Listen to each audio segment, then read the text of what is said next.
Thanks for joining us on Final Drive TV. We are here for round 4 of the United States Touring Car Championship. What an amazing facility. Utah Motorsports Campus, just outside of Salt Lake City. Great weather, great weekend. It's going to be a great race. It's going to be excellent. We've got some surprises for our driver. Well, not surprises, they know about it. We're racing at 7 p.m. tonight. It's not quite dark. Racing into the dusk brings its challenges. Headlights come on. It's going to be interesting. It's going to be great. And what an amazing facility. We're using the outer ring of the racetrack, a little over 3 miles. But what's really significant about this track is the long front straight. That's right. Cars will be bouncing off the sixth gear, coming into the fast left-hand sweeper. It's going to be exciting. It's going to be fun. That's 3/4 of a mile down that front straight. So stay tuned. Your welding skills and capabilities are always expanding. Now, Miller has a new welder that's ready to expand with you and help build your skills and capabilities even more. The new Multimatic 215 delivers all the MIG performance you expect, and it can stick weld and TIG weld too. Its versatility allows you to take on a wider variety of projects. The color LCD interface makes the Multimatic 215 easy to use. Auto Set Elite takes the guesswork out of setup. Simply choose the process, enter the diameter of your wire, electrode or tungsten, and select the thickness of the metal. Auto Set Elite automatically sets the parameters for you. Setup is quick and easy. Weighing only 38 pounds, the Multimatic 215 is easy to move around your garage or shop. But it delivers big output. With up to 230 amps of power, the Multimatic 215 is capable of MIG welding up to 3/8-inch materials in a single pass. Connecting to 120 or 240 volt power without tools is easy with our multi-voltage plug. The angled all-aluminum wire drive improves feedability and is compatible with optional longer gun lengths if your projects require them. Our quick select drive roll makes setup even faster. It has 3 grooves, 2 for different sizes of solid wire and a 3rd for flux cord wire. With inverter technology, you'll experience smoother starts, better arc stability, and a welder that's more forgiving of variations in arc lengths and travel speeds. Regardless of skill level, you'll appreciate the arc quality of this machine. Get the spool-made 100 or 150 spool gun to weld a wide variety of aluminum projects. Auto Spool Gun Detect eliminates the need for field switch installation, so it's easier than ever to weld aluminum. Purchase the optional TIG kit for everything you need to start TIG welding and build your skills and capabilities even further. The Multimatic 215 welder from Miller. Because when you want a machine that's versatile, easy to use, and inspires you to do more, the answer will always come from out of the blue. Wow, Miller products are certainly the choice of many of the teams in the USTCC paddock. They use it all the time. Welcome to round 4 of the United States Touring Car Championship. I'm Rick Nannini, and as usual, I'm here with my friend David Nixon, who's joining us in the booth. Hey Rick, we got a real exciting race, and let's get started with our grid here. We've got Brad McClure in the BTM Motorworks Porsche 911. Next to him is Doug Makishima in the Scandisk MCS BMW M3. That is going to be a cool battle between the Porsche and the BMW. Those two guys have been at it all season long. Next row, we have Roger Eagleton in the GoGoGear.com Koenig Wheels BMW M3 in the 3rd position in the ST class, in the Super Touring class. Next, we're going to jump down to the Touring Car class, and we're going to talk with our, looks like we've got Michael Shawhan on pole in the BTM Motorworks BMW 330i. Next to him is Patrick Cho, who barely made the show, but he made it in the Speed SF, iLap Timer, Autologic, Nissan 350Z. Next in our Sandstream grid is Gary Sheehan in the GoGoGear.com Koenig Wheels UTI Hyundai Genesis. Next to him, Andy Chittum in the Mini Deck Motorsports Ford Fiesta, not Mini. We'll get to that a little bit later. He's following there in the 09 car.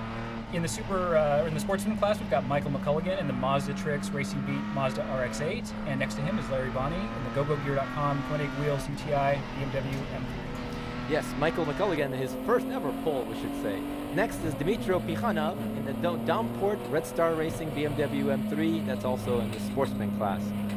He is driving the number 46 BMW this weekend. In the GT class, we've got number 16, Daniel Kromstev in the Domport Red Star Racing BMW M3. Next to him is newcomer Daniel Rose in the TNI Racing Mazda Speed 3. Daniel should put on an exciting show, I think, the two Daniels. Yes, it's the Daniel show in the GT. Next is Vesko Kosarov in the Nissan USA 370Z. And then next to him is Ken Kurtz in the Tapped Racing Bear Brakes Aquila CR1. We'll talk about that car in a little bit later too. Qualifying was a little short because of an accident out on track, but how did it feel? A little short, but the track's definitely been getting faster and faster all day, and my car had been tuning it all weekend, so it's hooked up really well, and I think hopefully got pole on that, but it felt really well. Excellent. Well, I'm sure on this 3/4 mile front straight, you're just what's your top speed when you get to the end? I don't take time to look at the speed, but it's moving real nice. So joining me right now is Ken Kurtz, 4-time winner of the GT class. Previous years, you're back with a new opportunity. Oh, it's a beautiful car. It's an Aquila CR1. It is a street legal prototype. It's a sub 2,000 pound car with 600 horsepower. It's got an LS7 power plant. We hope to see you on the podium. I hope to be on the top of that podium. All right, thank you. Well, here we are, getting ready for the green flag. Everybody's all lined up, and we're ready to go racing. Green flag, here we go. Porsche versus BMW. Wow, Gary Sheehan in the back in the touring car class got a rocket start. Look at him. He's just pulling up right side by next to side. there. Gary is going from 3rd place, challenging for 1st place, and we can't see what's going on because there's the sun in your face. This is going to be the field brutal. in the GT class. Wow. Again, the GT class starts at the back of the field, so they're going to work their way through, but it creates a whole nother layer of havoc when these guys are first starting out. Especially when the sun's in your eyes. But look at that, Daniel Kromstev in that red BMW. Last to 1st place. Somebody's off, and is that Daniel? The other Daniel that was off? Looks like I it. saw a red car go off, but here we are on board Shahan, and this is Daniel in the GT car. Look at how fast he caught up to the Porsche, and now boom. He's fast. And again, those are two different classes. Daniel's in the GT class, Brad's in the Super Touring class, but it just just see the shows you the speed differential. horsepower Oh yeah, difference is crazy. Huge Yes, differential. it is. Oh, Brad's going to try to get him back. Different classes, Brad. Come on. Nah, Eagleton looks like he sideways. was drifting it there. Wrong format here.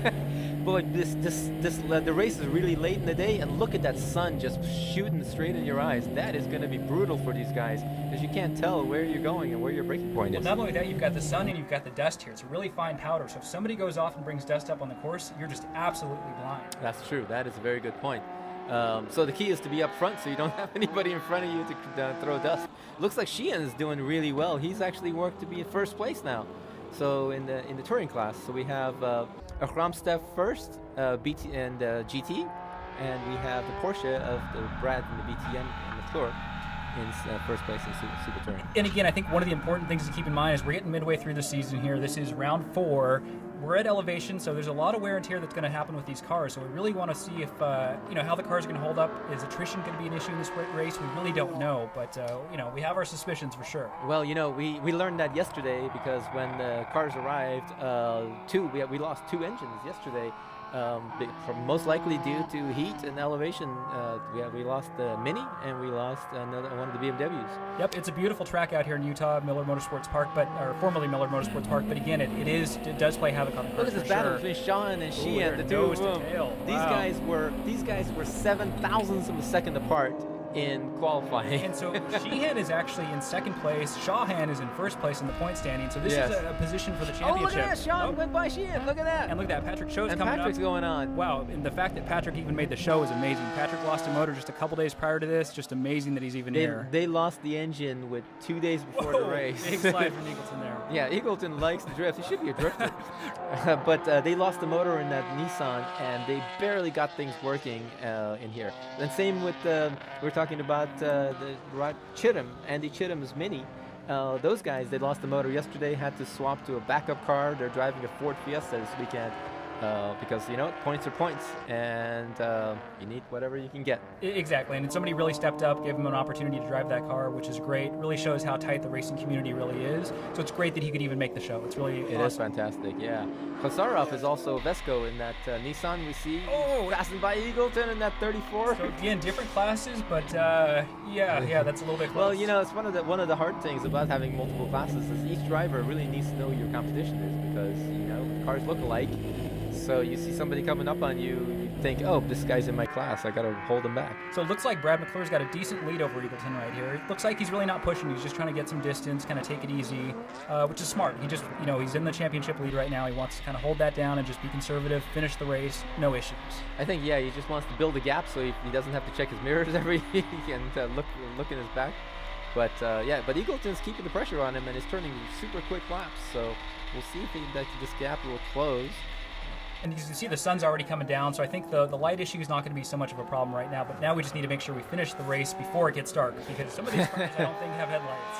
Yeah, well, it's hopefully we'll finish, because it can get, we're in the middle of the desert here, so it'll get pretty dark here. So, but right yeah, in those curbs there. Wow, through the look at again sideways by Eagleton. Look at that. That's cool, fun to it's watch. not the fastest way around. It does look cool. Who cares about that? We're here to have fun. We want to see it. Get it sideways, Roger. So Ken Kurtz, that car is just a rocket ship too. It's kind of an interesting storyline as well. I think this is his first weekend with that car, and that car is just a rocket ship down the front straight. Yes, so that car is an Aquila CR1. It's actually, believe it or not, a street car in Europe. It's made in Denmark, I believe. Wow. And it's a pretty badass car. Can I say badass on TV? Yep, why not? Why not? It's a really nice car, and yeah. Oh, What happened? What happened to Eagleton looks like here? he's having some car trouble. Yeah, he's not super thrilled with that. I think that... Look, he's just refiring it. Maybe he's got an ECU issue, a fuel problem or something? So the thing I noticed too is Doug Makishima in Super Touring. We don't see him. Oh, he stopped! Oh, Eagleton just pulled over. Oh, no! So what? Oh, now he's moving. What's going on here? So it looks like we might have lost Doug Makishima. Yeah. Maybe losing Eagleton here. So Super Touring might be down to just Brad. One car. Yeah, Brad because just really needs Makishima, to that's hold right, together. Makishima only, I show him as out. He's out with a broken diff, I show. Oh, man, that's devastating. So, Makishima's out, so yeah, now it's just the battles between those two, the Porsche of Brad McClure and the BMW of Roger Eagleton. This definitely has some championship consequences as well. I think Doug was in second place, so this is really going to It's going to bring some really issues affect up with the this. Yeah, championship. this is round 4. There's only 3 more left, and yeah, you gotta every point matters at this point. You can't, with only 7 races, it's not like some NASCAR where you have 30, 40 races or whatever. Every race matters a great deal here. So it looks like Larry Bonney's got a nice lead here over second place. Again, just being conservative, trying to get a little bit of a gap to kind of take give him some breathing room. Smart race. Again, I think he's leading the championship, so he just wants to build that gap and run a safe race. Yeah, he didn't have a good time in qualifying. Just like qualifying was cut short because of a crashed car. Oh, it's time to go commercial break real quick. Attention property owners, are you fed up with bad tenants, under-market rents, and late payments? At 5-Star Property Management, we provide unparalleled levels of expertise and all the tools and services you need to make owning your rental property easy. Ready to talk about taking the management of your real estate investment to the next level? Contact us today for your free instant quote. 5-Star Property Management. We make owning rental property easy. Okay, we're back, and just before the break, we were talking about some of the problems people had in qualifying.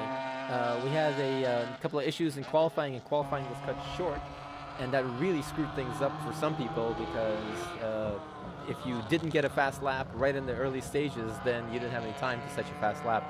So that kind of... Ken Kurtz is coming in too. Looks like maybe having some issues here. Okay, look at this. So we got Patrick Cho right behind Michael Shawhan. So I don't see Gary Sheehan here either. So he was right up in the battle. Sheehan was having issues too. Yeah. Oh, look at that. Patrick's making a move on the outside. Oh, look at that. Oh no. Look at this. The side by side again. This is probably the best battle on the track. This is nice. These two guys are fighting for the championship because we have first and second place right here. And there's Sheehan's going. Sheehan's going on. And I don't know, he's got some kind of intermittent issues too, because it looked like he was having problems with his shifting. Yeah, look at that. That's not a sign can't of find the somebody gear, that's super looks happy like. with the car right now. Yeah, he's having some kind of issues because he qualified third because he couldn't get enough time on the track, and then he went to first, and now looks like he's dropped back there quite a bit. Yeah, exactly. So we still have Brad McClure up front, leading the Super Touring class. And we have the second place in GT, Vesco in that black Nissan that's chasing him, but they're, again, different classes. Different classes, but again, they may not realize it. They may not realize it, so watch out. Vesco's really driving hard. cars are pretty evenly matched, which is pretty cool. So it really is going to kind of come down to the driver here at this track. I think this is a home track for Vesco. It is. Their shop is not less than a mile away from here. Oh, So here comes Eagleton sideways through the chicane.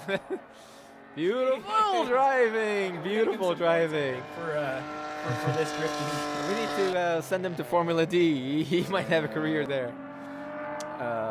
Yeah, Sean looks like he's back in speed. He certainly doesn't look slow.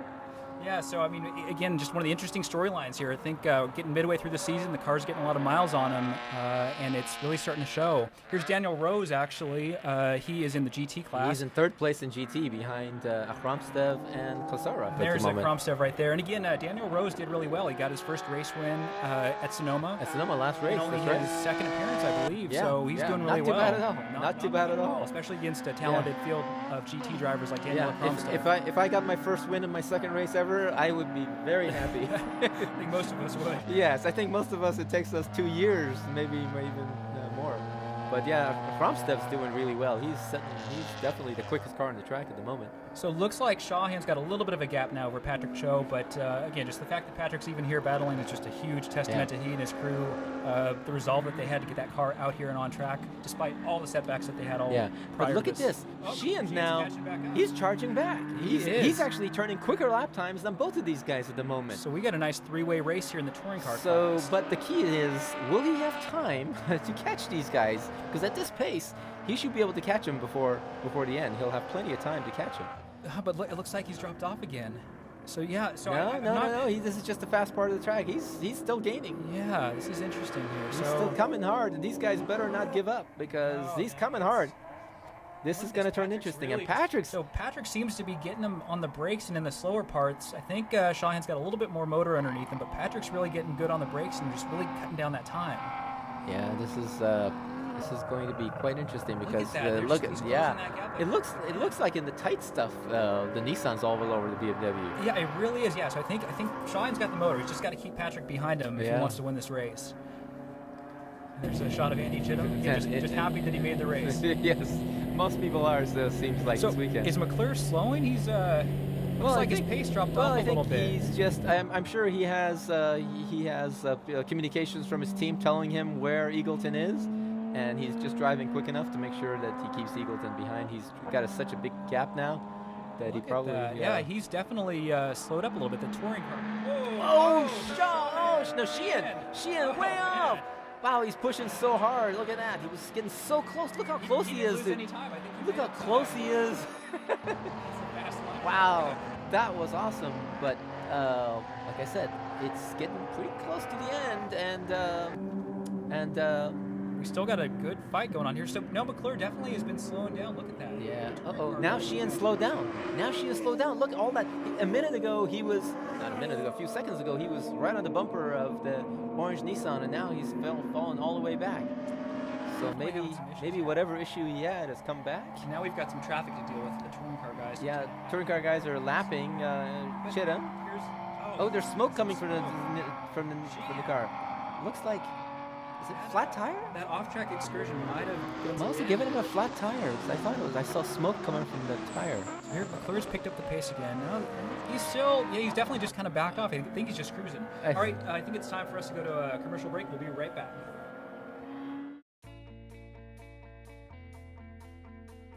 You've worked hard your whole life to make a statement about yourself, your beliefs, and who you want to become. So why settle for a cookie-cutter track home?